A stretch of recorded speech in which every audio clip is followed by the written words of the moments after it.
Dear colleagues and BrIAS followers, good afternoon. It is with great pleasure that I welcome Rebekka Kesberg in this BrIAS lecture series. Rebekka is a senior researcher at University of Sussex, United Kingdom, and the University of Amsterdam, the Netherlands. She completed her PhD in social psychology at Ulm University, Germany, where she studied how human values shape perception, attitudes, and behavior. Today, her work combines insights from psychology, political science, to better understand how social dynamics shape democratic life and political conflict. Rebekka is currently the principal investigator of Valuing Democracy, the role of democracy as a subordinate identity in the justification of political violence. This project actually examines how citizens in the UK perceive democracy and the extent to which identifying as a democrat influences their attitudes and behaviors, particularly in relation to the justification of violence. The project also tests interventions to strengthen democratic support across political divides. Rebekka is also a researcher in the Horizon Europe-funded project Push Backlash, which explores anti-gender backlash and democratic pushback. Her research within this project focuses on anti-gender movements and the narratives they disseminate on social media to create perceptions of threat, mobilize support, and undermine democratic governance. I think it's obvious that Rebekka fits nicely within our BrIAS democratic governance project. With that, Rebekka, the floor is yours.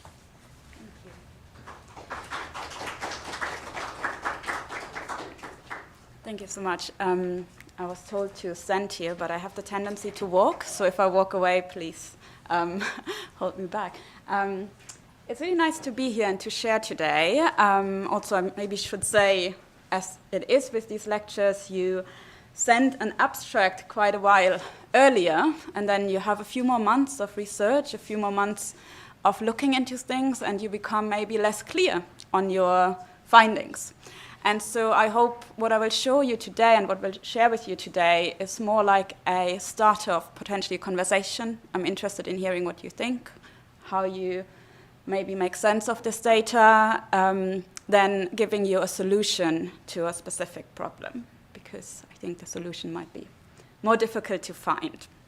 So I started thinking about whether or not someone identifies as a Democrat, not with like Republican and Democrats in the US, but within Europe, mostly through an event about a few years ago when I was still doing my PhD. I was really much interested in values. And one of the things I really thought about was like, okay, how does it shape behavior? And then Walter Lübcke was shot in his backyard. And he was a politician in Germany, and he was shot by a right-wing extremist. And he was from the Conservative Party. And I do not vote for the Conservative Party. I do not want the Conservative Party to govern. But I was really shocked, because I was like, this is a democratic politician, and yet he is shot in his backyard. So I felt quite, shocked. I felt upset about it, and it really got me thinking about, like, what do I have with this person or with these other people in common to feel that upset? Because I did not feel like, oh yeah, I don't care about him. I felt like, oh God, how is this happening? So there was this like a perception of violence in Germany, and I think we are not a gun nation. It's not very common for people to be shot. But also this feeling of what is the communality between me and other voters? And it got me thinking about whether or not our common identity could be that we're Democrats, that we are citizens within this democratic system.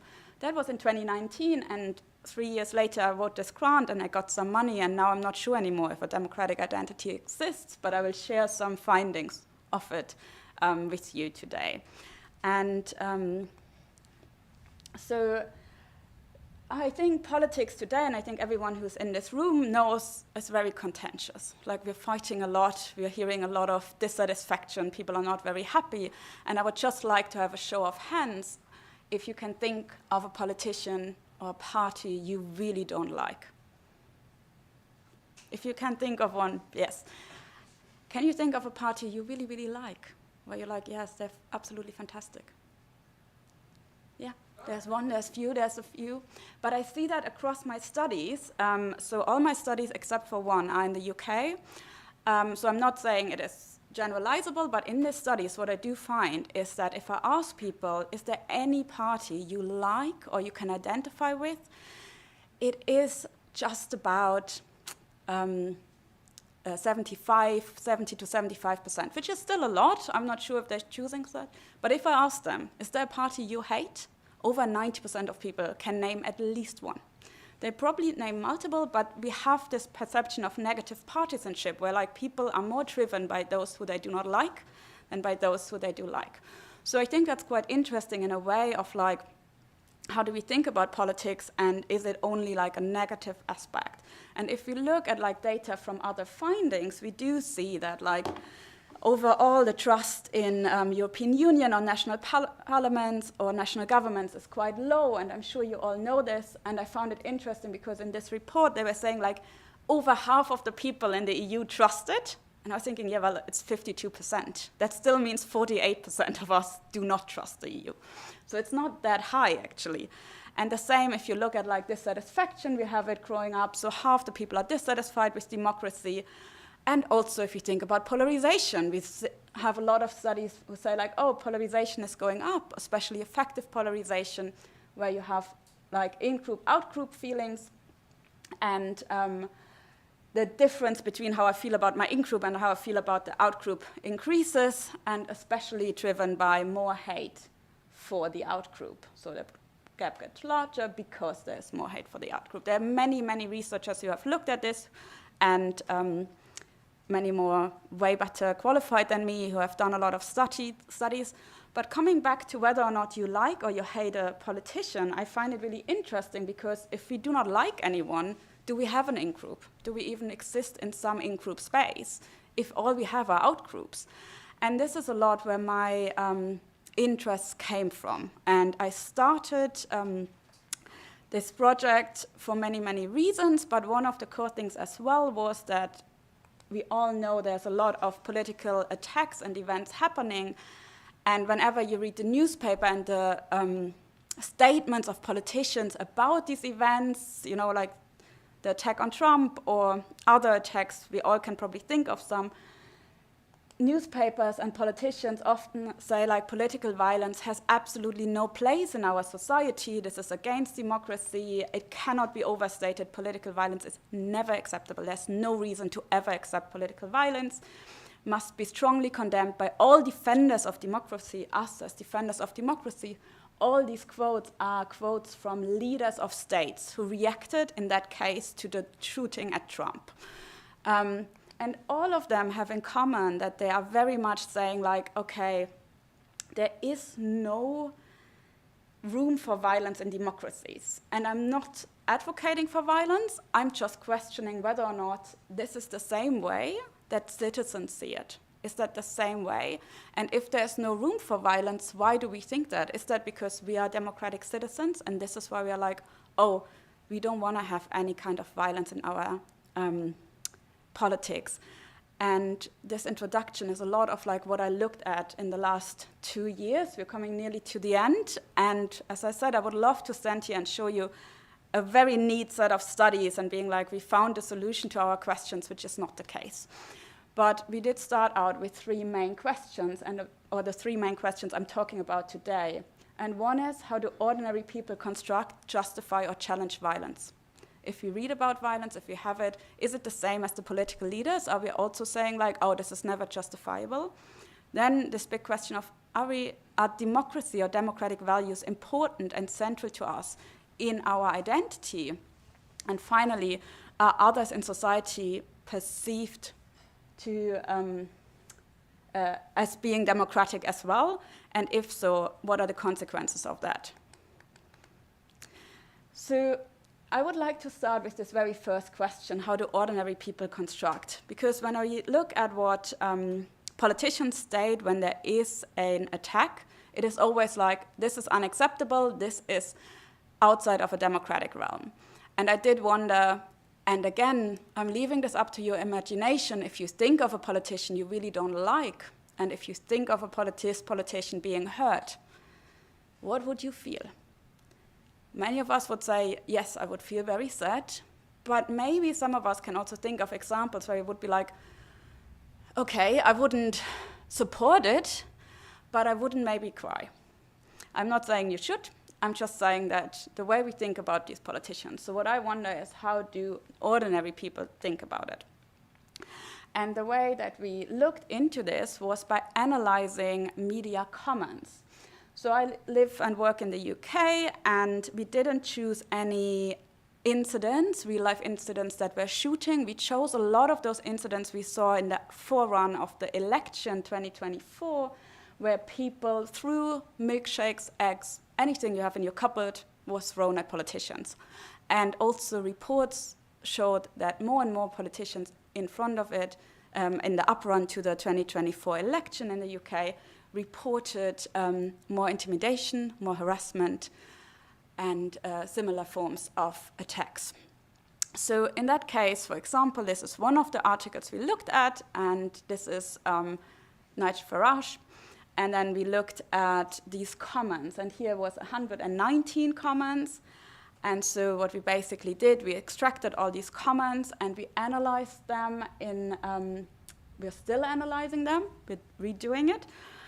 But the first thing we did when we analyzed these 16 articles was to use a reflexive thematic analysis informed by moral psychological theories and by social psychological theories. And the idea was very much, do we see a difference between utilitarian themes, where people say like, well, depending on the outcome, depending on the context, maybe I can justify this, or is there this strong deontological theme where people are just like, this is not acceptable, which would be more in line with what we see of political leaders. And the other thing we were really interested in were the emergence of group identities. Do people think of this as like an attack on democracy itself, an attack on our society? So this is what we looked for in these comments. We looked for other things as well, but I will share with you a few of the findings. Yes, we overall extracted around 1,500 comments. I will say that most of these articles are against politicians on the right side, because they seem to happen more. However, the newspapers we have are three. We have the Mirror, the Metro, and the Financial Times, with the Financial Times being the most central one, the center one, and the other two being more on a political spectrum. But there's a lack of left-wing attacks on more left-wing politicians. So first I would like to share is like the reactions to the attacks. And we do find this kind of condemnment and deontological reasoning. We see it quite a lot, and for example, what people say is, there's no excuse for violence or intimidation of MPs. That is an assault on democracy. So these people who write under these comments, they do definitely see this kind of point where they're like, yep, it's not acceptable, and we see that in various forms, people saying it's very simple, people should look at action and decide if it's what they think is right or wrong, and they cannot change depending on who carried out an action or who it was against. And vandalism and intimidation should never be tolerated. We see that across the data set. We see that in all different articles. People always say that. But it's not the only reason they can come up with. They do come up with like context-dependent reasoning or more utilitarian thinking. It's not exactly like the outcome, but it's a more like nuanced view on what is happening. And so people do say, always, I don't condone violence. I do not do it at all. However, they need to stop and reflect on why the threat of violence is rising, why the threat of violence against politicians is rising. People are angry and they're hopeless, and politicians are taking the mick in extreme ways. So while this person states, I do not condone this, I don't think violence should be, they can come up with a reason of why it should be. Not why it should be, why this attack might have happened. But others also are just like, it's quite funny and they usually deserve it. So that's another comment we found underneath, and people were just like, yep, actually I enjoy seeing this. And we saw that a lot. There was a lot of schadenfreude, there was a lot of people being like, okay, this is what is happening. And also where people were really into going into victim blaming. Whose fault is it? It's the politician's fault. So we did see across these articles 2 forms of justification, and it wasn't the case that obviously as a leader of a country you cannot stand there and say, oh, maybe you can, I don't know, but it would be probably not that desirable to stand somewhere and say like, oh, I think this person deserved it. But as a citizen, you might think like this. As a citizen, you can write these comments. So when people make sense of attacks, it's not the case that they think like violence has no place at all, but rather in the UK, at least, they do bring up a lot of reasons, and we see either this kind of more strongly, I think it's funny, I think they deserve it, he's the best, he should be happy that only this happened to him. Or we have this combination where people are like, personally, I wouldn't do it, I condone it, however, I do see where it's coming from. So there seems to be like this kind of thing where people speak about it or react about it. We also see a lot of these, there's a lot in these comments, but the other thing we are seeing a lot is reactions to each other. So when we talk about polarization, it's not just between issues or like effective polarization, it's like how do we engage with each other in these comments? How do people talk to each other in these comments? And I only brought 3 statements from hundreds of statements. So here one of these person is saying, of course the standard, this is a typo in the original comment, standard mindset of the left is, it's okay when it's someone we don't like. So there's a lot of discussions in these comment sections about this is what the left says, this is what the right says, and you're both having double standards, and you, to say it like this, they both say like, you suck, basically. So there's a lot of fighting going on in these comment sections, and also we have people like, I do not follow politics, but anyone who does think it's acceptable to someone, to attack someone because they have different views than you, is an objection towards politics.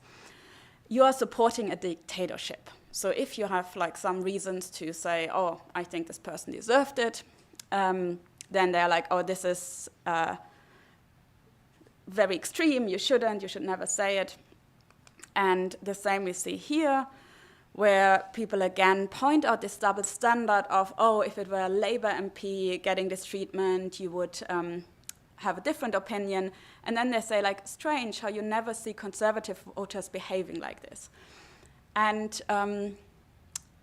as I said, a lot of these articles do focus on attacks against politicians who are more on the right than on the left. So we do see less of attacks. However, I would be very doubtful of whether really conservative voters do not behave like this, because of course I'm a social psychologist, I come from social psychology, so I'm very much interested also in experiments. And why am I showing you these comments? Are they meaningful? I think they are, because I think there's a way of understanding how people construct reality and how they talk to each other. So what can they tell us? And I do think they can tell us that people can come up with a lot of different ways to justify. And you might say, that's not new, they can justify in many ways. But I think it matters when we talk about whether or not violence is acceptable and in the context of polarization. Because if I have a mindset in which I say, oh, there are some attacks that can be justified, then this is potentially problematic for society and for societal cohesion. If I say like, oh, you know what, if it's this person, then maybe that's okay. That is problematic in a society where we all should be equal. We also see a lot of these group identities and double standards that are emphasized. We don't see a lot of group identities in sense of political party identity. We saw like the last one with Labour and Conservative, but it's mostly left versus right. This is how this is constructed in this online dialogue. And we see a lot of victim blaming, but also insults against victims, insults against the perpetrators, and also against other commenters. So except for the Financial Times, the comments get very fast also away from the actual attack towards insulting each other on like their looks. I mean, we don't know what these people look like, but yeah. And we also found that people debate what democracy means. So when these attacks happen, people also start online to debate, oh, what does it actually mean? What do I understand as democracy? What is part of democracy and what isn't? And that is something which I found really interesting, because at the end of the day, I think as political scientists, as sociologists, or political psychologists, social psychologists, we have an idea of what democracy means to us, or how we define it. But like what people construct might be quite different in some points. So, or they also focus only on one part. They might not focus on every aspect of a liberal democracy, but they are very much like free speech, or a lot of discussions on how do MPs represent us. So within these debates, we see a lot of societal divides that are emphasized. And while we do not know anything about these voter groups, we do not know anything about who writes this comment. They are anonymous. I can tell you their username, but I cannot tell you anything about it. I don't know how old they are. I can't tell you like who writes what. So obviously for me, we came to like this point of like, okay, we do see in real life that people make these different justifications, that they do mention that they think it's an attack on democracy. So can we find this in the lab? Can we find this in surveys? Can we find this in people? And as I said, I'm a social psychologist, so I love social identity theory. I love the idea of, hey, there are different groups, and we are one group, and you're a different group. And I'm sure you're familiar with this theory. So just as like a very short short reminder, social identity is the idea that group membership impacts how we engage with other groups. So we all have an identity, and that is bound to our social groups. Like I might identify as a woman, I might identify as a German, I might identify as a baseball player, like all these identities. And depending on how much I value these different identities, that impacts who I like, who I don't like, and how I engage with my group and other groups. And when we look into the political sphere, we also see that, for example, there's a justification of torture. So if we torture, if my group tortures, it's actually not torture, it's like helping to protect us. But if the others do, this is torture. So people are really good at like having this in-group, out-group boundaries. And we also saw like in some work from the US that both Democrats and Republicans believe that the other group is willing to subvert democratic norms. So it's not us who's undemocratic, it's the others. And there's a lot of these social identities that play a role in like how we perceive us, how we perceive each other, and how it impacts society and how we govern, I would say. And we also know, so if I say, oh, you are the ones who are non-democratic, we know that we often miss perceptions of other views. So polarization research shows us that political discontent and support for violence is driven by overestimation of differences. So I think I know what you're thinking, but I don't actually. But I see you and I see your group identity. I know you are like from a certain party, so you must be X, Y, Z. But often we misjudge this. If I would actually ask you, how do you feel about, let's say, abortion rights? You might vote for this party, but your personal views might be very different. But my assumption will be. So this misperception of others is actually quite detrimental, because we're judging each other not based on what you actually think, but what I think you think, right? So it's this other perception. And it got me very much into the second question of the research. Are we actually democratic? Do I think I am a democratic citizen? And do I think you are a democratic citizen? And can we measure this? Is this possible? There are a lot of measures to measure importance. So my PhD was on values, and as values we always see like long-lasting beliefs that are important to us. It's not just important today, it's also important tomorrow, and it will be in 10 years. It's like really important to my identity. It's like this kind of thing where like I value this. It's not an attitude that I hold. It's not a position I have today. It's not an emotion. It's something I really, really want to achieve. It's a goal. It's something I want to go for. And in the last round of the ESS, like 2 rounds ago, there was this measure on what people find important in democracy. And it was like 70 different aspects of liberal democracy. For example, the government takes measures to reduce differences in income levels. And in this official report, you can see the scale was from 0 to 10.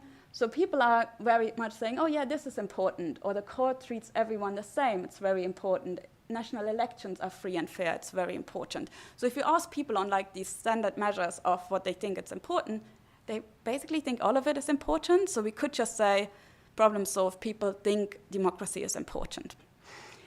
But you could always also say, is it just that we learn that free elections are important? Is it really important to us, or is it like, I know I should say free elections are important? So what I find interesting, please ignore the correlation there.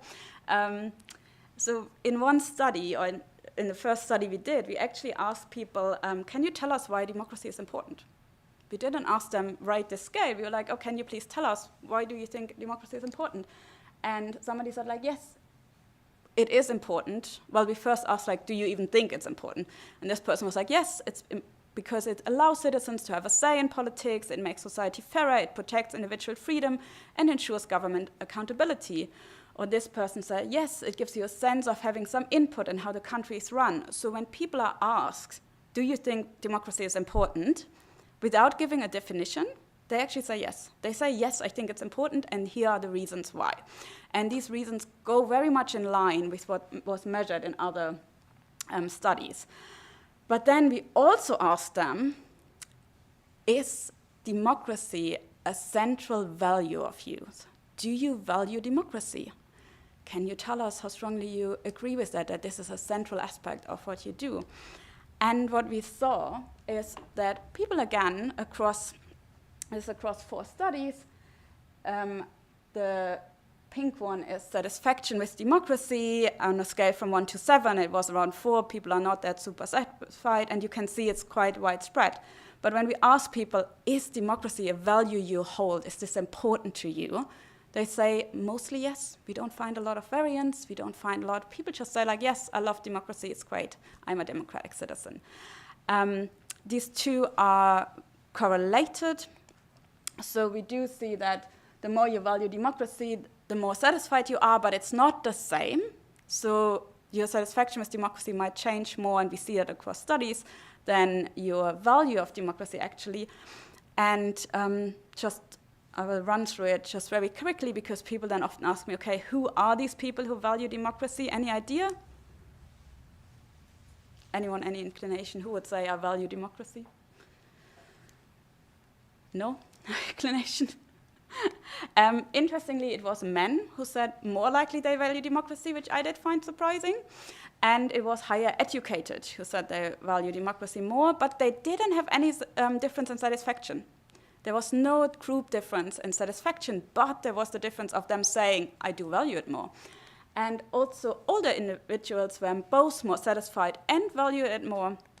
And when we linked it to some other attitudes, we found that for left-right, there was no difference in the UK between left and right in satisfaction with democracy. And this data is 2 months old, so it doesn't matter if you're left or right in the UK, it's not linked to your satisfaction with democracy at the moment. It was linked to valuing it with people who scored higher on, were more right, valued democracy slightly less, but it isn't a massive difference. We also found it linked to populism. So with satisfaction, this was quite a strong link. If you are endorsing populism as an attitude, we showed, like this data indicates, that you are less likely to be satisfied, and you're slightly less likely to value democracy, but not as strong as you're satisfied with it. So it's not the case. And across studies, we didn't always find a significant correlation between populism and valuing democracy. Sometimes there was just no correlation. And we also asked people, hey, how do you feel about violence? Do you support violence against the government?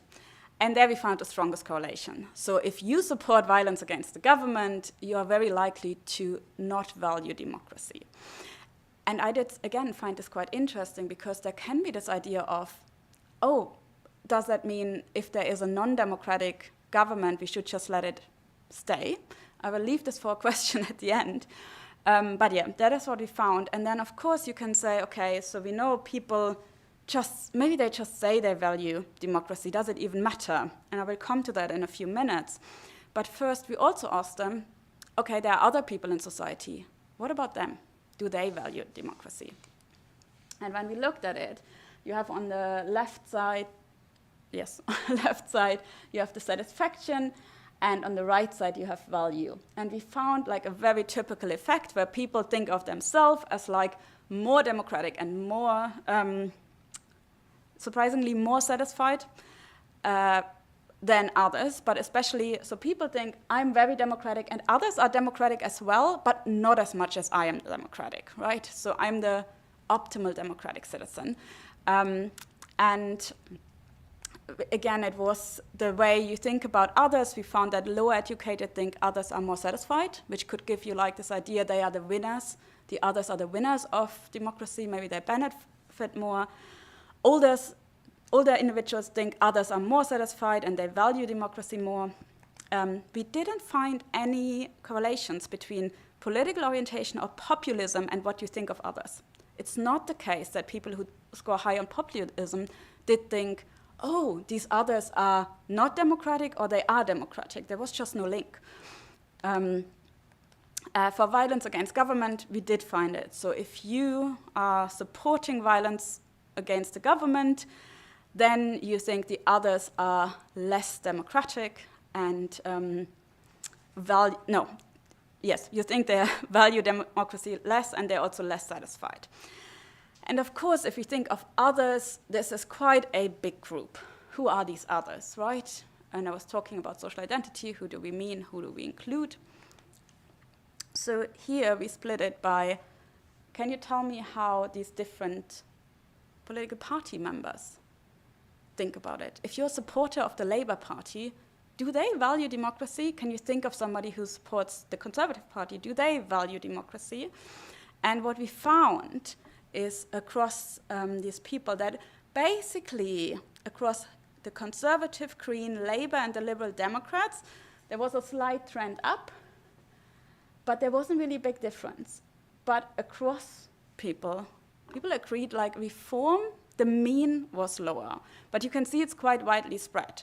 But it seemed like reform was the one where people couldn't really decide whether or not people who vote reform value democracy. And we don't know. Like, we can look at some of the reform voters in there, but like if we think about others and how we feel about others, then people weren't clear on, oh, this is someone who values democracy. They were a bit more on the, there was a bit bigger spread around it. It wasn't as clear as for Labour or for the Liberal Democrats.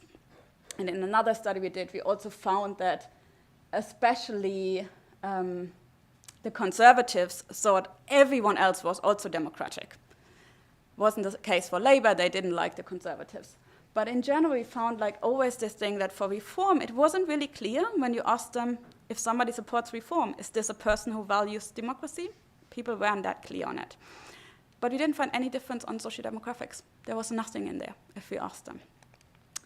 And finally, before I come to the final part, actually, I want to talk about feeling, because especially when we talk about polarization and effective polarization, we always talk about how we feel. So if I think you don't value democracy, is it just that I don't like you? And I don't think that's the case, because when we looked at feelings towards parties, we did see that, again, for reform, which are the pink ones here, it was lower, but also the Conservative was lower. And that wasn't the case for democracy. The value of democracy. So people don't like the Conservatives in that sample, but it's not exactly the same as they are saying, oh, these people are not democratic. And there is a correlation about 3.9 between feelings towards someone and perceiving them as democratic, but it's not the same thing. It doesn't seem to be exactly the same. So you cannot like someone and still think they are democratic, and vice versa. I'm not sure about vice versa, actually. I'm not sure if you can really like someone and think, oh, yeah, they're really not democratic. I'm not sure about this. Maybe you can. That would be a debate. And here again, we felt like, in general, this is just what you see a lot, like lower educated felt warmer towards reform and colder towards Labour, Green, and Lib Dem. And I think if you look at current UK politics, this is also what we're seeing in the voter profiles.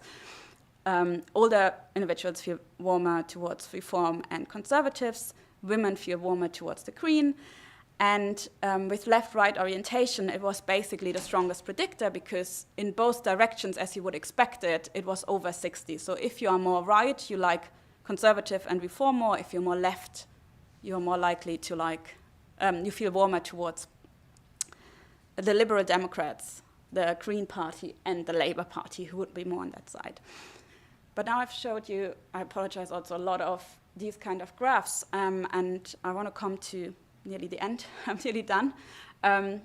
So the question I really asked myself in this grant, and what was the main idea, and the pilot worked so well, but now I'm 2 years in, and unfortunately it doesn't always work exactly the same way, was really like, if I perceive others as valuing democracy, does it matter for how I defend them, how I think about when they are hurt?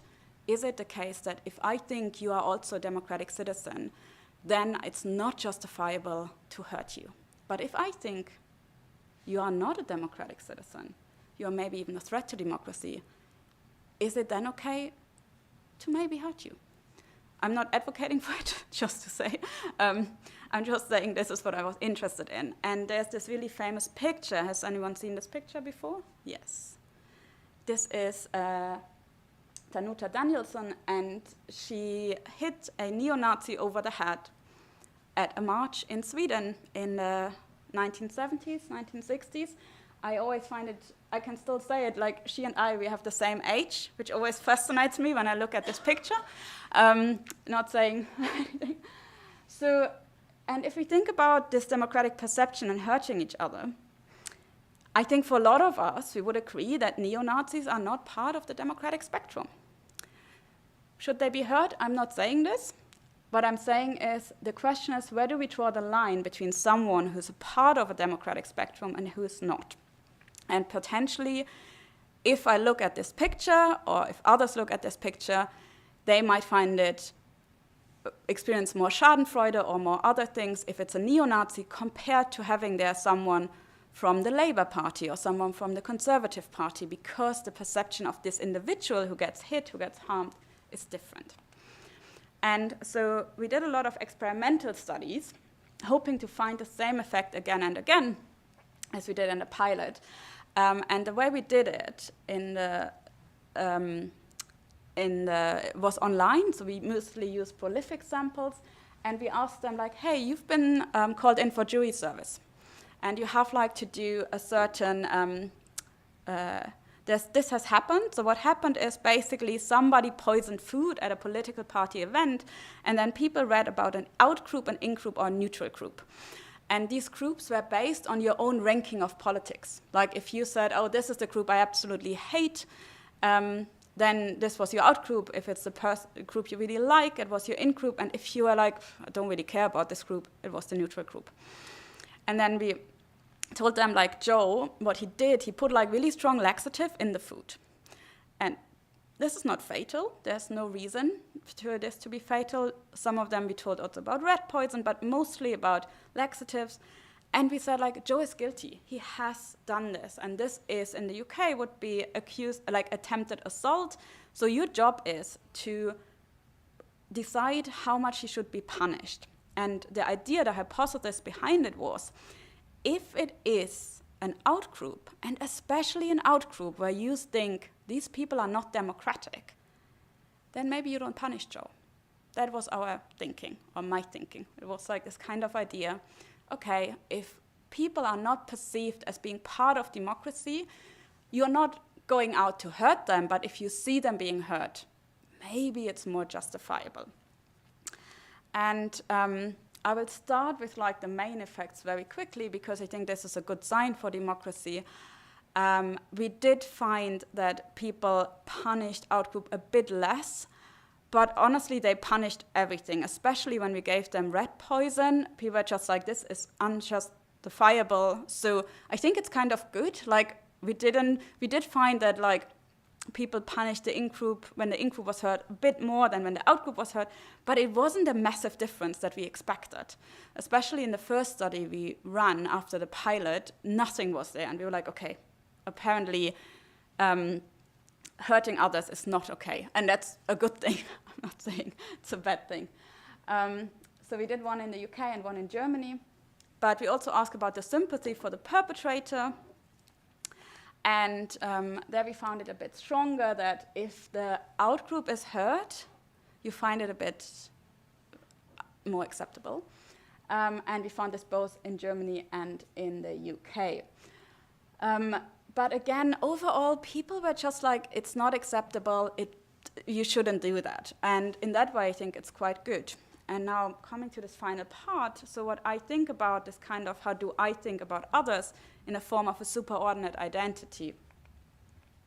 So the question we ask ourselves is, there isn't just an outgroup and an in-group, but there is a difference between outgroups. Not all outgroups are created equal, and these are the key parties in Germany. And an superordinate identity is the assumption that we can reduce intergroup bias if we redefine group boundaries. So if I don't just think like, oh, you are with the Greens and I'm with the Social Democrats, but if I think, oh, we are on the left. Or, and that was the idea in this project, if I think potentially there's one party or more here, and we're having this discussion, who isn't democratic. So maybe there are parties who could align across being Democrats.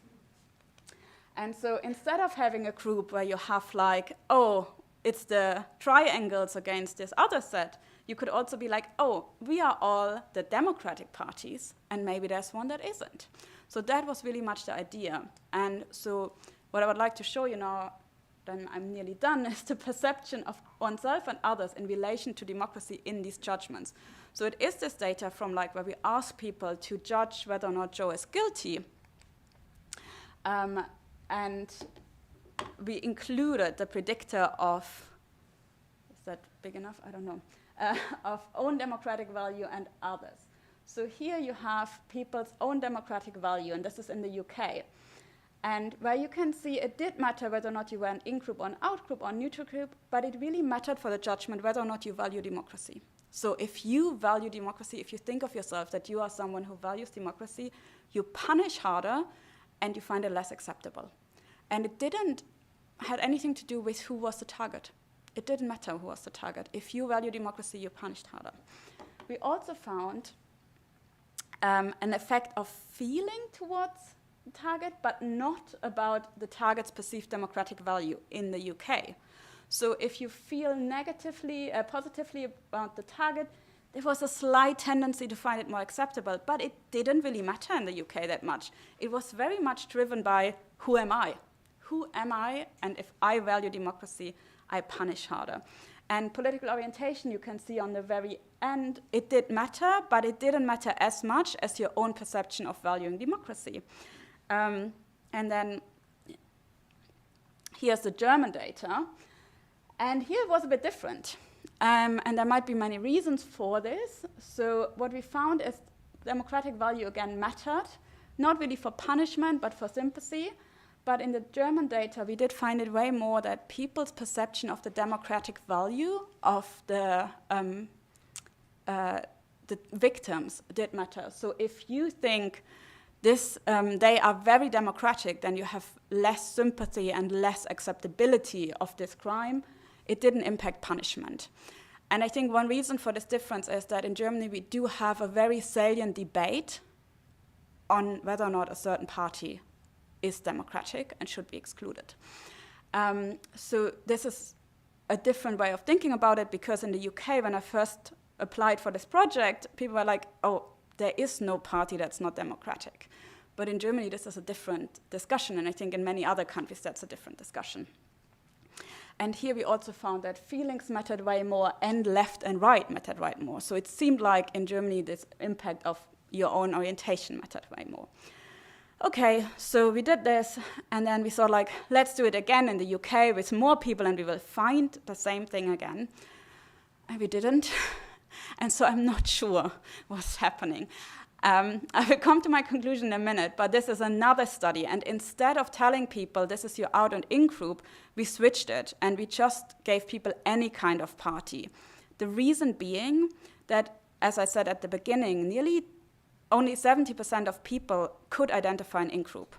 So most people didn't like any party, but we claimed it was their in-group because it was the one from all of them, they liked the most, but they still didn't like it.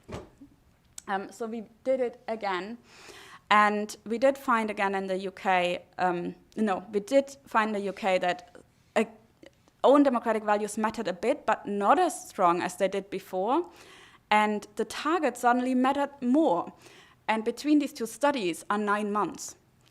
I'm not sure what happens. Like else, the sample is really similar. It's both the prolific sample, it's the same sample size, it's the same age, but something is different. And I'm not sure what it is. And this is why I said at the beginning, I'm not sure what this project led me to. So I would end with the question, can we learn anything from this? Have I just wasted your time by telling you, look, I did multiple studies and it didn't work? I do think we can, because I do think that how we feel about democracy and as how democratic we perceive others does impact our judgment. I don't know if it's these paradigms, we're trying out some others at the moment, but I think there is more to being democratic than just being a member of a party or being left or right. I think there's something in like when we really think about, do I want to live in a democratic state? That this is valuable as an understanding of how we perceive today. In a lot of previous research, we often see that people have like scales on anarchism or communism or socialism, but we rarely ever measure of like, are we Democrats? We're like, oh, are you anti-democratic? Are you democratic? But what does it mean? If I value democracy, what does it even mean? And I do think it matters how we think about others. Do I think of them as like someone who is a democratic citizen, or do I think of them as someone who is not an equal citizen in that right? And so I think it matters not just who someone supports. It's not just do you support the Green Party or the Social Democrats or the Conservatives, but do I think that the Green Party is a democratic party? Do I think that this is a party that should exist? Matters in how I engage with these people. Is it a superordinate identity? I don't think so. I labeled my grant like this, and after 2 years, I don't think it is. And I think the problem is that from a theory of superordinate identities, the idea is I have a party identity, you have a political identity, you have a political identity, and we can find common ground. But in today's society, I think most people don't have a strong party identity. So we cannot find this common ground. But we could think of democratic identity as like a common identity. Can we build a citizen identity, which, if you look at the percentage who votes in the UK in the last voter turnout, we had this landslide for Labour, but the least voter turnout since the 80s. Like, people didn't show up. So is there something in common with those with a who have no party affiliation but are still Democrats? And so that is why I go away from like thinking of it as a superordinate identity. I think it can be an identity or like a way of identifying potentially. And because what about polarization? Are we thinking of them in a polarized way? I will leave you with some questions. And I think it's important always to remember that polarization is very multifaceted, right? We have affective, issue, political, we have all these terms of polarization. It's such a big term, we hear it all the time. And there are some research saying not all polarization is detrimental, because I do not have to like you to respect you. I do not have to agree with you on anything, on everything to be in the same room with you of all of this. So the question is, when we talk about reducing polarization, are we reducing a multitude of attitudes, or are we reducing hate? And that is what I find really interesting. So this is where I think this research will go in our next few studies, is like, can we find common ground as Democrats? Can we, if I tell you what someone else values, does that make you maybe not more like them, but more respect them and more defend them? So if I really highlight that all these parties share a commitment to democracy, doesn't mean I have to like the other party, but does it mean that I can engage with them in a more or less hostile way? And so that is where we're going at the moment in this grant with this question, can we reduce polarization towards issues, or like maybe not even towards issues? Can we reduce polarization, the negative effects that we dehumanize others, that we derogate others, by reminding them that all of them might share the citizenship of democracy? And there's also a question before I leave. Are there exceptions for some groups? Are there actually some groups which shouldn't be part of democracy?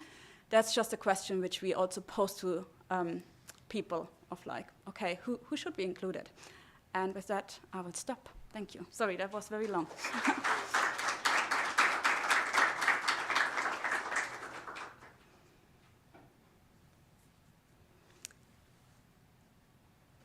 Are there any questions? Yes.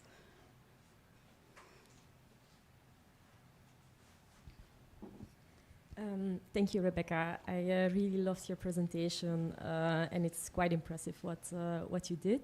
I liked especially your vignette experiments, and I have a question about your manipulation. So, because you outlined very well also the differences in groups and parties and so forth, but I was also wondering about political violence itself and how different groups classify political violence. And whether or not did you do a manipulation check to also, because of course whether you classify something as violence or not, I think might also be an added explanation when you judge somebody on the act. So I was wondering if you could explain a little bit more on political violence itself and its classification then. Yeah, thank you. We did not check whether or not people think of this vignette as violence because, well, I do think there is a difference in it. We did check for some other transgressions whether or not people see that as violating moral norms. This is not something you do. But with political violence, I think what I'm really interested in is violence or intimidation, harassment. I think violence is a really big word. I would classify it as that. But it's mostly like how do we engage with intimidation and harassment of people from other parties and elected politicians. I do think that some people just experience this as schadenfreude or just would say like, oh, you know, nothing really happens. But if I look at the punishment outcomes, we barely see individuals who didn't punish. So I think what it does at least is that people think something about this is wrong. If they would say this is violence, I'm not sure. But we really see a distribution towards, so in the very first study, we asked them about rat poison. Again, we always say, like, no one got hurt, like, nothing happened. And we asked them to punish with a maximum of 24 months, and the mean was 23. So, like, there were a few people who didn't punish, but, like, overall, most people punished, and it wasn't even that more men or women punished or younger or older people. It was, I'm not sure. So I cannot tell you whether or not they say this is violence. What I can tell you is that the intention of punishment, I would interpret as at least a transgression. This is not acceptable. And the same when we asked them on like the moral acceptability, people said like this is not acceptable to do, and no one got hurt. So I think people do think about violence very differently, and I think this comes more out in the comments. Because some of them are also, there's a lot of comments of, oh, why are you so blah, blah, blah, this was just a milkshake. And others are like, this could have been acid, this person can be hurt. So I think this kind of, whether or not it's violence, comes out a bit more in that one than the vignette. I don't know if that's helpful or relevant.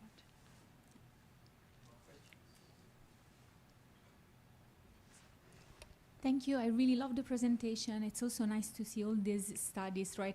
We're choosing something. I have two questions. Actually, I have many questions, but I would like to focus on two big concepts in your research. And one, it's indeed violence, and the other one, it's democracy. And when you showed us how you investigated violence, what was considered to be violent or not, what was forgiven, what was not forgiven, I was thinking whether you investigated the concept from a perspective of reciprocity.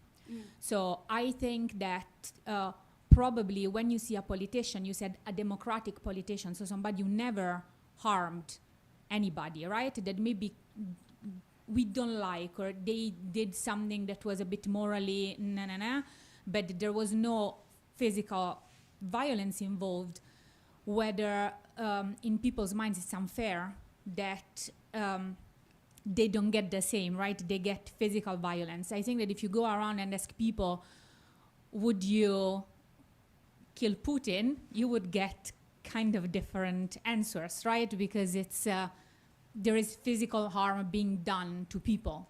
So I wonder whether you explore reciprocity, whether you think it can play a role, because it seems to me that it's asking a lot to people to see the fairness. Actually, it's a good thing, right? To see the fairness in, for even being thrown milk in your face when you never did it to somebody else, right? And the second big question is about democracy. So one thing that I didn't understand is how you measure democracy. Because in the literature about democracy, I mean, there are tons of different dimensions of it, right? So satisfaction with democracy, it's a very discussed way to measure support for democracy. But for example, when you think of the way in which, so most people see democracy as fair elections, but people on the right tend to think of democracy more as majoritarian rule, and people on the left tend to look at democracy like more liberal democracy. And these two conceptions are at odds with each other, right? So when you ask somebody, are you a supporter of democracy? Did you have something that could differentiate for this? Being a supporter of one of the other views, it's a very different, right? It's a very different idea. And one last little comment about polarization. Actually, in political science, there is quite some literature now saying that polarization, to some, I mean, under a certain critical level, it's a good thing because, I mean, politics, it's about different worldviews. So it's really about having the citizen being able to sort their vote correctly, right? So a bit of polarization, it's not only inherent to political conflict, to political competition, it's actually healthy for it. So I think it's also something that people see somewhat. Thank you.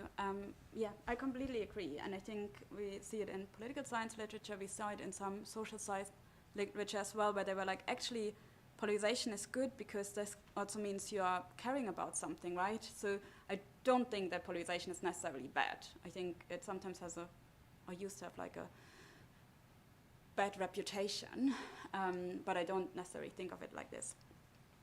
Reciprocity. That's a very interesting one because, again, in the newspaper comments, it was sometimes mentioned that people were like, but he's never thrown a milkshake. And then somebody was like, yeah, but he's the reason that people drown. So it wasn't like one for one. An eye for an eye wasn't necessarily what people thought about. There was sometimes it's like, it's unfair because they've never physically harmed someone. But there were a lot of people who also said like, oh, they might not have done that, but they have done something else, which gets this victim blaming.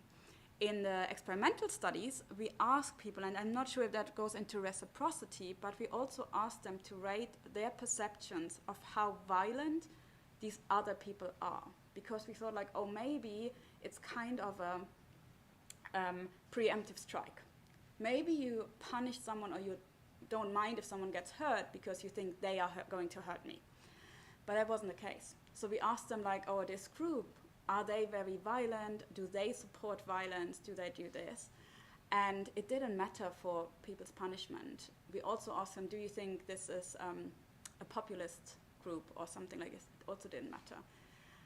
So we didn't necessarily explore reciprocity in the sense of, oh, we manipulated whether or not this politician or this group has done something, but we looked a bit into like, I don't know if I would call it reciprocity, but mostly our idea was at one point, or maybe in a kind of preemptive strike, because there are studies showing that people are subverting democratic norms to prevent others to subvert democratic norms in a preemptive way before it's happened. So we thought like this might be the case, didn't find it. It could be. It could be the reason also that there are some politicians who have done harm or are known for bullying or something that you would punish them harsher. In our studies, we usually ask just about the group of supporters. We don't ask about a specific politician. But yeah, it might play a role. Democracy, I completely agree with you. There's a lot of measures.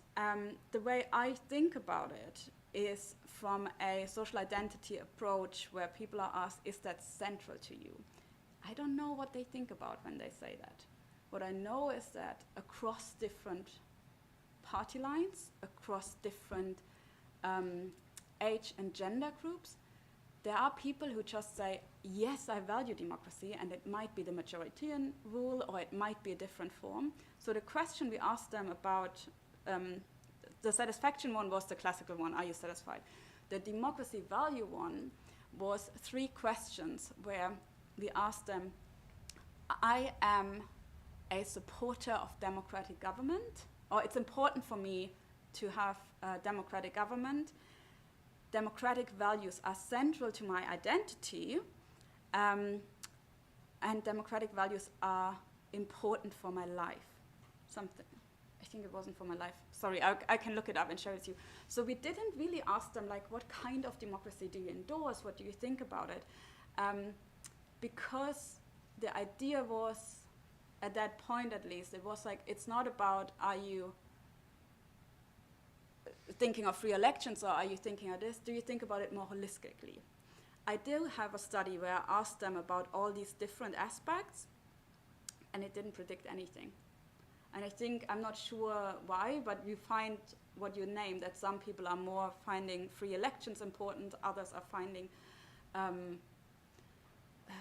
minority protection more important. But yeah, the questions we usually use and which people ask is really this kind of, this is central to my identity, this is central to how I think about myself, is that I am Democrat.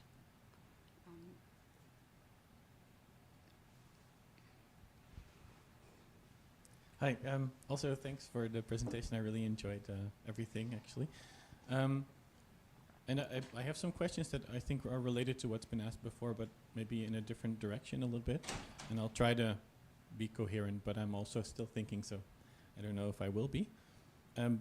But I think the main theme that sticks in my head throughout your presentation is that this is about very different degrees of violence, right? So there's the impulsive action of you see somebody who is in politics who in your perception has harmed people and you throw your drink at them, right? Which is an impulsive act. It only harms the one person that you don't like, and it's relatively minor violence, which is very different from having a premeditated, you know, I'm gonna go into somebody's private meeting and I'm poisoning their food, right? So I was wondering how you landed on this experiment, and if you've have, yeah, how did you come up with this experiment, like this vignette, and did you consider others? Because I think you would find very different results if you would have asked something about, like, somebody threw a drink, right? How much punishment would you give them? I think there would be much more variation, also depending on some of the other factors that you now didn't find any effects for, would be my expectation. And I think similar for these online comments. So you said you looked at comments from different types of news articles, right? I think you said you had 13 or 16 or something. To what degree was the violence that they reacted to different in those? Because the one that you showed was about this milkshake incident, right? But I can imagine that people would react very differently to somebody who, you know, throw a rock instead of a drink, or, you know, tackled somebody or physically harmed them by attacking them in some other way. So I was also wondering whether you found differences in this regard.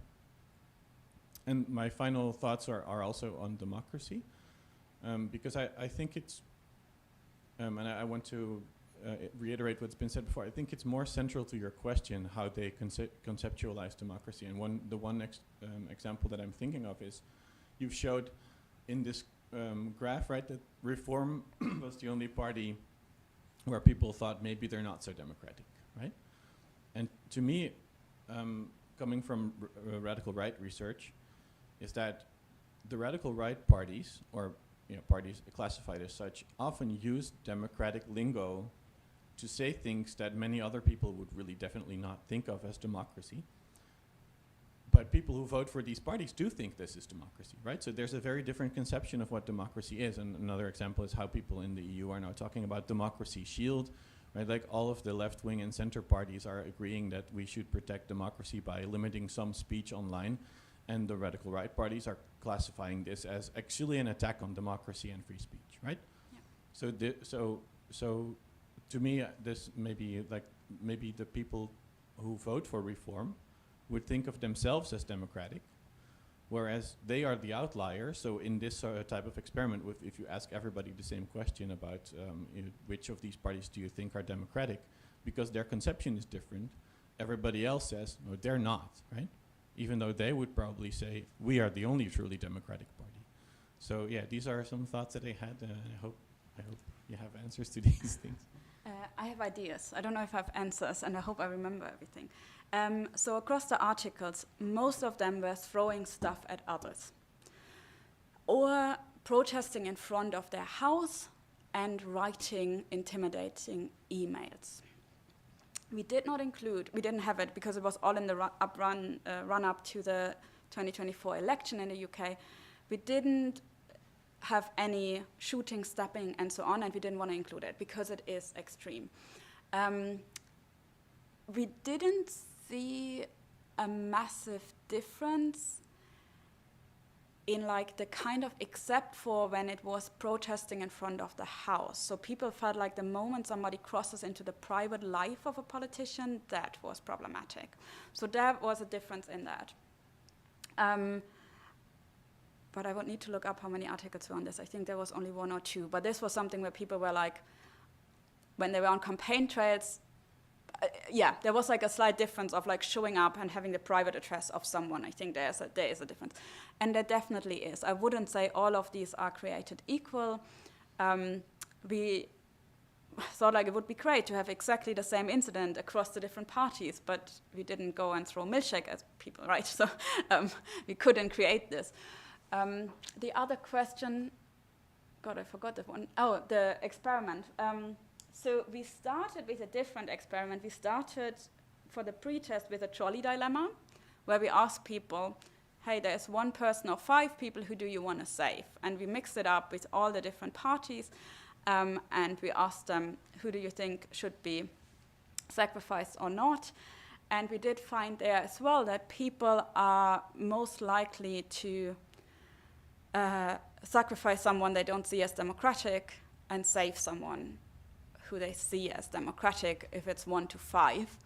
And then we ended at this one because it was a long iteration where we didn't want to have politicians. We wanted to talk about citizens and supporters and something that would be judged in the UK, but wasn't known. We didn't want to have someone throw a milkshake because we were like, everyone is thinking of Nigel Farage. If you talk about racism, anyone is thinking about Dion Abbott. So it was a bit like, we don't want you to think, oh, I don't like this person or this happened. Is it the best paradigm? Probably not. We are currently trying some other moral transgressions where we're like, oh, what about if people did this or this? So it will be a longer battery, but we need to try it again.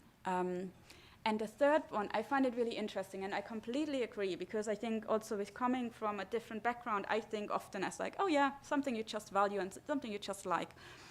But for me, the interesting point is not whether or not, in that case, reform thinks of themselves as democratic. For me, it is about the rest of the society. Can we share, or do we share, a perception of these others? So I completely agree, and if I look at the data, no matter which party you align with, people think of themselves as democratic. But for overcoming, I don't even want to say overcoming polarization, but for creating a common citizenship I think it does matter how the majority of the people perceive this one group. So for me, it is less about the question whether or not reform is democratic or what kind of democracy they want and what kind of democracy conservative wants. I want to know whether or not conservative and Labour can bridge a divide by thinking of them, of each other, as fellow Democrats. Potentially fellow Democrats who once want more taxes and the other wants lower taxes, but at the end of the day, people who would stand up for fair elections. And so, yes, the people who vote for reform think of themselves as Democrats. That's also in this data. But the rest of society does not. Or not the rest of society, but the rest of society doesn't agree that much. And that is, I think, what I find really interesting. But I completely see the point that a lot of democratic theory would think of this very differently. For me, it's really just mostly in this everyday interaction. If I meet you and you tell me you vote for reform, what do I think of you? And I might think, oh, wow, yeah. Like, I mean, I'm from Germany. There's a certain party where when I meet them, and I know they think they are the most democratic, and it's not my judgment to make. But like, this is what I'm really interested in. Do I push you away because I think you're not democratic? But it does need way more digging and finding, and hopefully, yeah. Yeah. First of all, thank you for the talk. But it remains me very, very puzzled. And so it's very difficult to regroup my many questions in something that is feasible and short.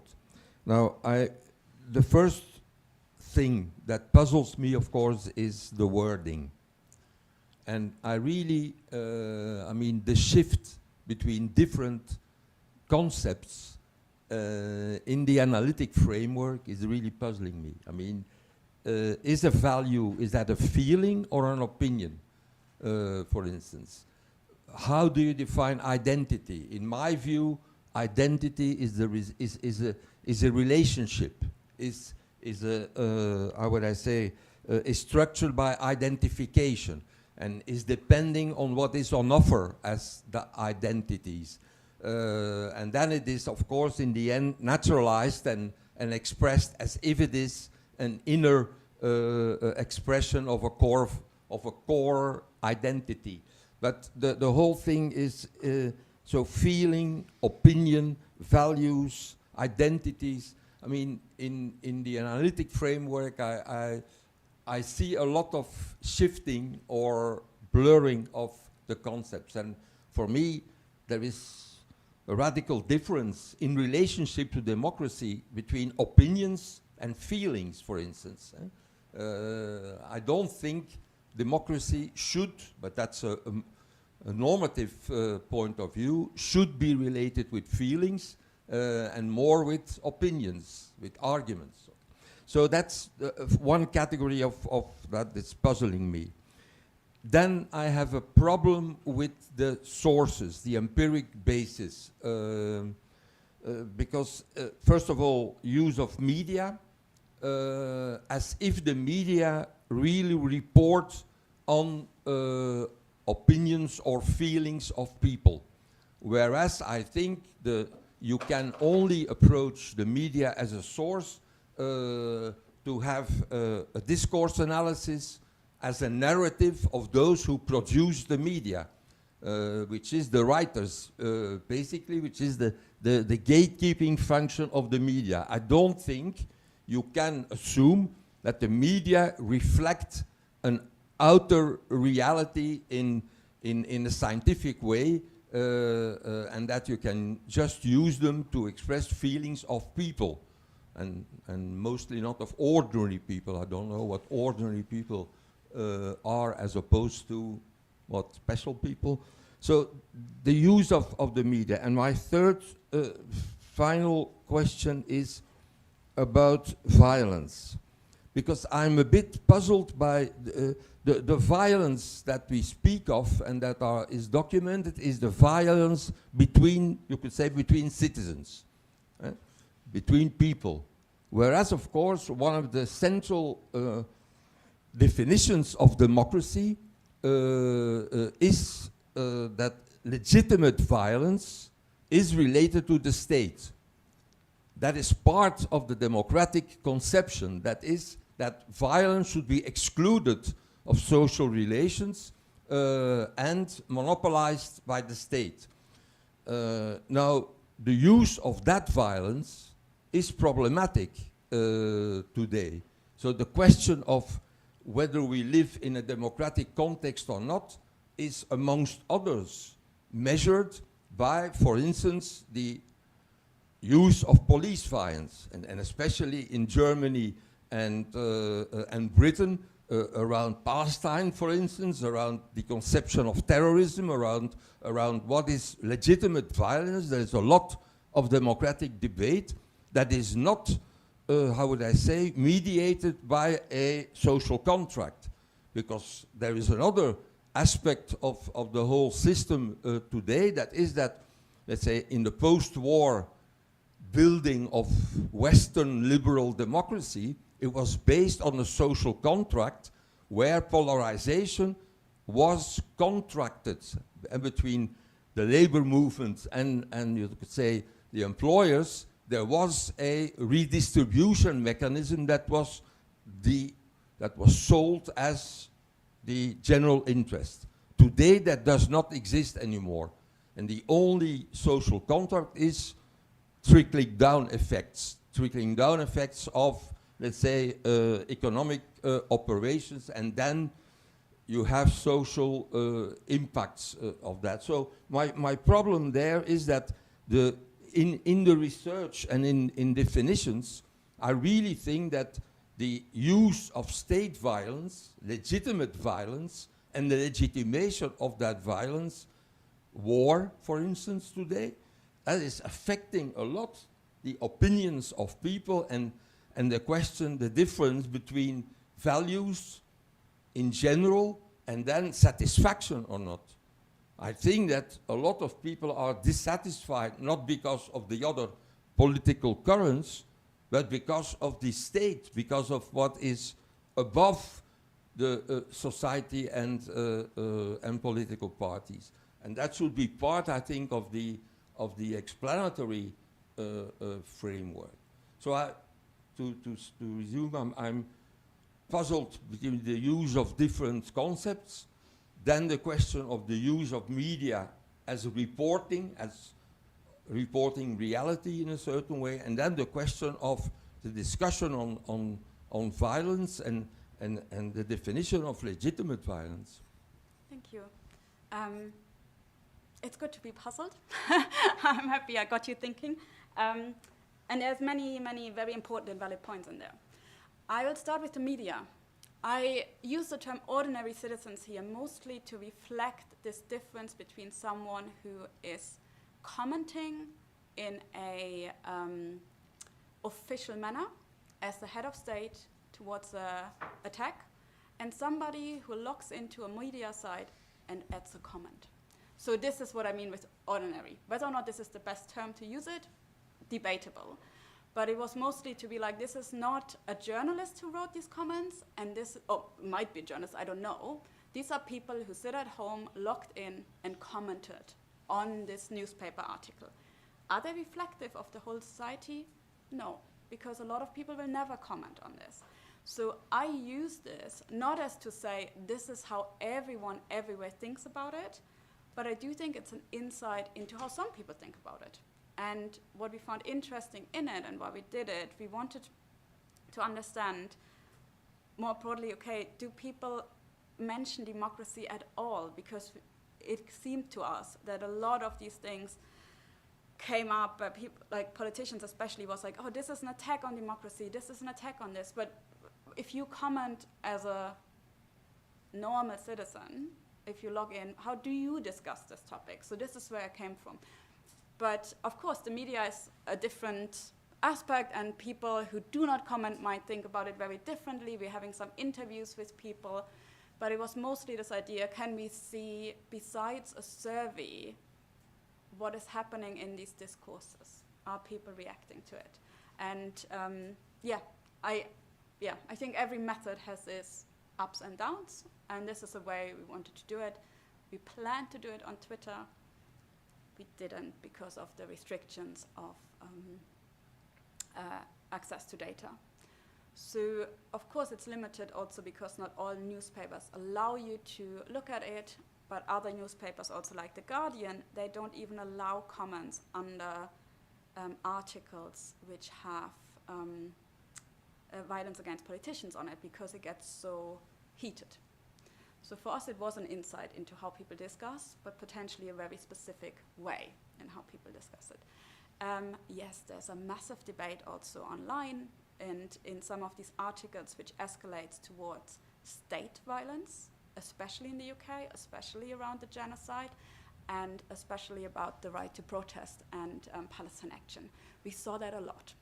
I haven't included this here because we're probably going to do it in a different way, because it really, from moving from talking about somebody throwing something to like others saying that you are a Hamas supporter, or that you do this and this and this, it quite escalates. So there's a lot of discussions about the legitimacy in the UK of restricting the right to protest, of proscribing Palestine action as a terrorist group, and how they're using it. That's happening a lot online. We haven't analyzed it in this way. But there is definitely this debate. And I completely see your point also to say like, oh, there is a lot of violence, or like this contract between state power and state legitimacy of police violence and citizens. And I think that is really, really interesting. I am very interested in how we think about each other.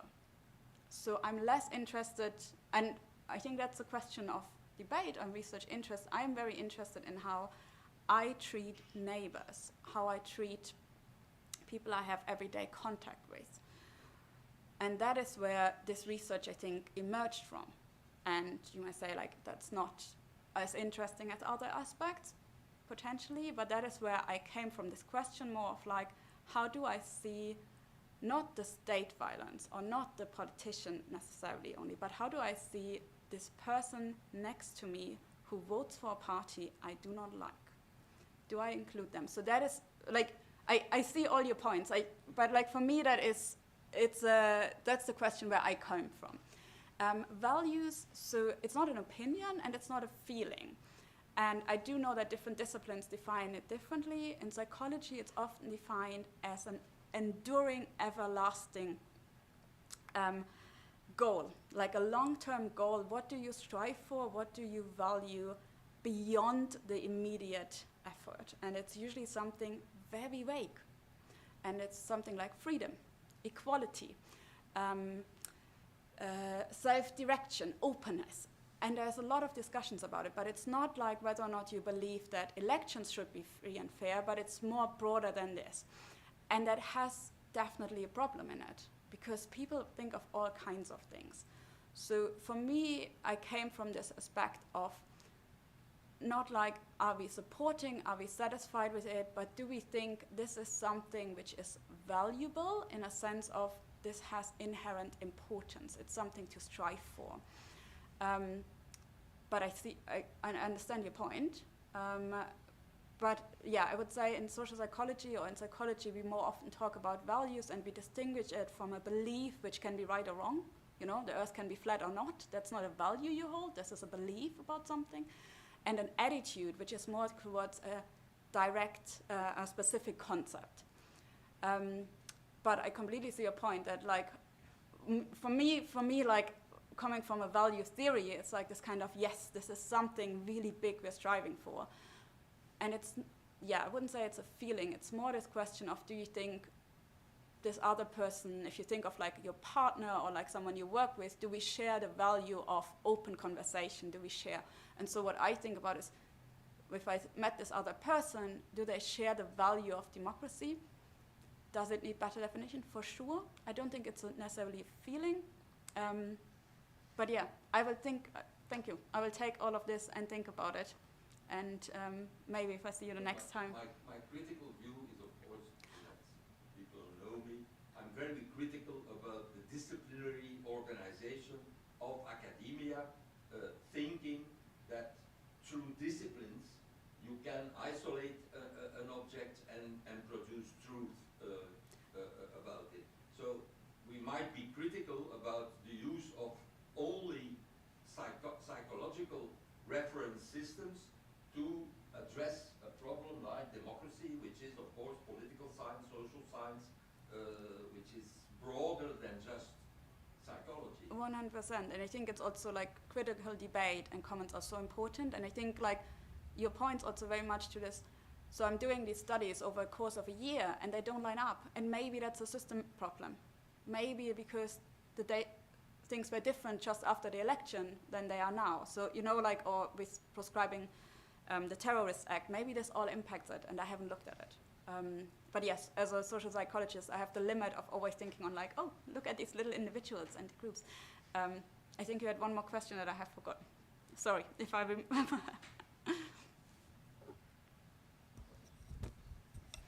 Thank you very much for such an interesting and inspirational presentation. I guess this is why we all come up with questions that are more of potential different studies or how to further this study. So my contribution to this potential further venues of research, given the less usefulness probably of partisanship today in terms of identifying groups, have you explored in previous research experiments other types of groups that might be more antagonizing, such as the for and against Brexit, or in terms of the culture wars, those believing that there's an anti-woke, that there's a woke takeover of institutions, and then, you know, they became very anti-feminist and racist and so on. So that would be one of the questions. The second question would be, there are different studies showing that in those towns in which the extreme right has been governing for a while, there's an increase in the number of hatred crimes. The reason potentially being the hatred speech is institutionalized, or it becomes normalized from institutions, then it legitimizes moving into action and then committing attacks. So have you explored whether people living under municipalities governed by extreme right parties are more tolerant of political violence? And then eventually, in the most extreme case, in the UK, in those districts in which incidents of political violence, and there's a scale, of course, but I don't know, Joe Cox assassination, but also very serious attacks during the electoral campaign, those people living in these districts might have a more clear idea of the seriousness, right, of such an attack, versus others in which, you know, nothing happened out of normal. Thank you. Thank you. I don't know about the regional differences. I think with the first past poll, of course they're like on local level more, but like on broader level, while reform is getting more support, there are not that many reform councillors at the moment, right? And like all the attacks we have, I think, except for the one in front of somebody's house, are either in like bigger cities. It's not like within smaller places, but it's on the campaign trail. And the other thing which I would say to that is maybe that one of the biggest things we saw, or like was reported in uprun to the elections, was an increase in online intimidation and online hate. And I think that is where most people, not most people experience, but people online see it also for themselves. And there's a specific group, and I think women are more likely to experience more misogynistic comments in general. But we don't know whether or not there is like this kind of potentially ripple effect that you perceive your area to be really violent, or it's happening, and then so you also think it's, if that's your question, it's more likely. We don't know, because we don't know where, like from the comments in the media at least, it's not that we can say any one of them was there or they justified in a different way. It's a really interesting question to think of, like whether or not this changes the views, especially in like someone like Joe Cox or David Amass, where people were fatally wounded, right? Whether or not it changes, I don't know. With other groups, we have some other data where we often look into like, oh, how do we perceive people who vote for Brexit or who voted for Remain, or people who are rich, who are poor, all these kind of things, how people think about them. But we haven't tested it in a scenario because we were really interested about political identities or partisanship, how it drives it. I mean, my assumption is that no one is just one identity, right? No one is just one. So if you have someone, obviously if I tell people in this paradigm, this is somebody who votes for Labour or who votes for the Green, it's not just the Green Party. There are so many ideas that pop up in your head about these people. And for some of these parties, there will be popping up the recent, I don't know if somebody saw, like 2 days ago, it was online that Nigel Farage does a lot of Cameo. So you can buy him to send you a birthday message. And he did a lot of messages also for very far-right groups. So a lot of politicians do these Cameo gags, but like there's more that pops up when you talk about a certain party than just this party, right? So I think this question of whether or not it's also happening if you would say like, oh, this is a very racist group or this is a very anti-feminist group, maybe, and I think there's like a link to it. I'm not really answering your questions. I'm just thinking out loud. Sorry. But yeah, I don't know. Like in this case, in these studies, we've always only done political parties. And yeah.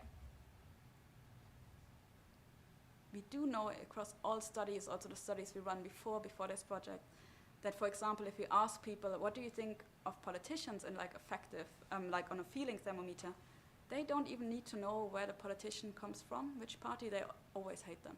Like if I asked people like, hey, what do you think of politicians? People are like, yeah, they're shit. And not even, they don't ask, hey, which party is this politician from? They're just like, don't like them. On like this -50 to +50, they're usually around -22 is the mean. So yeah, that is the only thing I can, as another group we have, yeah. If it's politicians, they really hate them. All right, do we have any more questions? Anything, Hans, you want to say?